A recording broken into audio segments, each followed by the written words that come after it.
Good evening, you're watching ITV News Central. A former Birmingham GP has been celebrating after winning the Grand National with the outsider Pinot de Rais. Dr Richard Newland, who lives in Claines in Worcester, trains horses as a hobby and says he didn't expect to win the world's biggest horse race at the first attempt. Today, the local community were invited to meet the Grand National winner, who will now have a well-deserved break. Well, absolutely incredible. It's a kind of a lifetime dream, really. Winning the Nationals, it's the biggest race there is in the world. And, the fact that we're lucky enough to be the ones that have won it, it's just mind-blowing, really. You have to just bottle it, enjoy it. Almost certainly it'll never happen again, but it's happened and it's wonderful. Just couldn't believe it as the race unfolded. He just did an absolutely fantastic job. And when he cleared the last two fences as well as he did and just ran for the line, it was just unbelievable. Congratulations to them.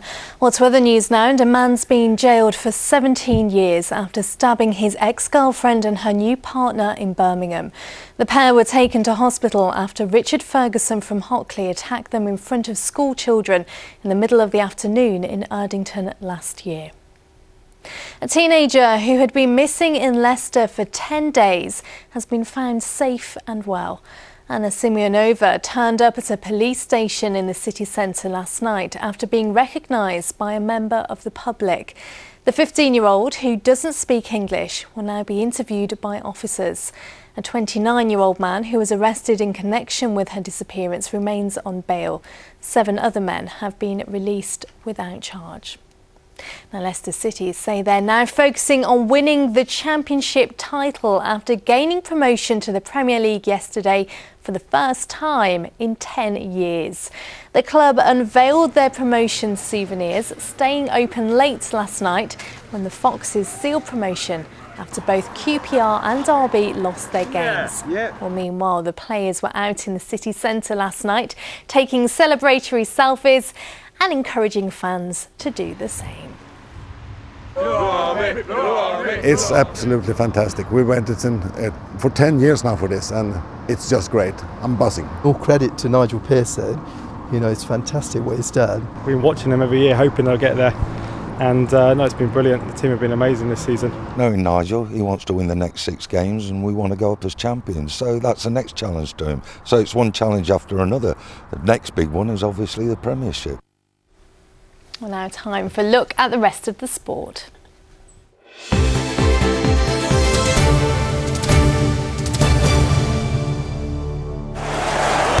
ITV Central Sports Report, sponsored by WeWantAnyCar.com, the Cash for Cars website. Well, to the fight to stay out of the Championship now, and West Bromwich Albion have improved their chances of staying up with an important win. Rachel Ward reports. This was West Brom's first clean sheet since New Year's Day, and it couldn't have come at a better time. Morgan Amaltifano scored the only goal of the game to put Albion above Norwich and 5 points clear of the drop. Aston Villa still can't be sure they will stay up after losing to Fulham. Kieran Richardson gave the visitors the lead before Grant Holt equalised with his first goal for the club. Both he and Andy Weimann had chances to win it before Roddy Yeager did for Fulham. Villa are now 7 points clear of the relegation zone. Stoke have no such worries and are targeting a top 10 finish. They'll have to play better than this though. Their defeat at Chelsea was described as a wake-up call by Mark Hughes. The only bright spot was Asmir Begovic's penalty save from Frank Lampard, although he did convert the rebound. Birmingham City should have done enough now to stay in the Championship after an important 3-1 win at Doncaster. 2 goals from on loan Federico Macheda, with the Lee Novak goal sandwiched between them, put Birmingham 7 points clear of Barnsley in 22nd place. It's the 5th time that Macheda has scored twice in the same game since moving to St Andrews in January.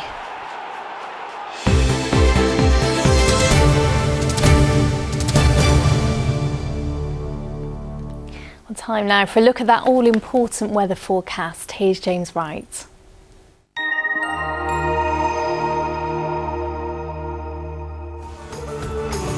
A short break, whatever the weather. ITV Local Weather, sponsored by Centre Parks. Hello there, good evening. We've had a little bit of rain around at times, certainly a lot of cloud. There is more rain to come, but the good news is we're in for a little short spell of settled weather as we head into next week. We've got a low pressure system bringing some fairly light rain at times, but then through tomorrow morning we'll see some slightly heavier rain pushing through. Once we're behind that, maybe 1 or 2 showers blowing through, but then high pressure starts to settle things down a touch during the middle part of the week. As far as tonight goes then, like I say, we've got some rain pushing up from the south and the west there. We'll hold on to some clear spells further north, and here we'll get the coolest of the temperatures down to around 7 Celsius, probably remaining in double figures, quite muggy further south. As far as tomorrow morning goes, get that spell of slightly heavier rain that will eventually push through, and we'll start to see some brighter weather moving in during the afternoon, but accompanying that will be a fair few showers, 1 or 2 on the heavy side. Winds not too bad. Actually, it's going to help support temperatures. It's coming in from a mild direction, so we could see temperatures up to around 12 to 15 Celsius. That won't feel too bad at all. Then a few more showers around on Tuesday, generally cloudy but dry on Wednesday, then rain later on in the day on Thursday. ITV Local Weather, sponsored by Centre Parks.